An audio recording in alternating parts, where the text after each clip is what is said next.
In today's video, I'll show you how to find secret genre playlists on Spotify.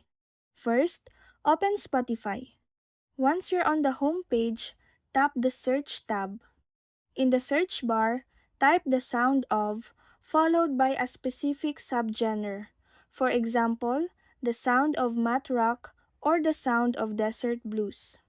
Then tap the playlist titled The Sound Of to discover hundreds of songs from that niche genre.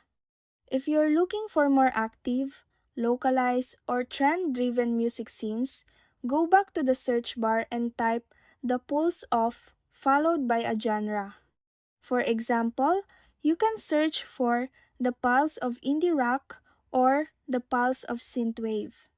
This will help you discover playlists focused on current trends and regional music scenes within that genre. And that's it. That's how you find secret genre playlists on Spotify.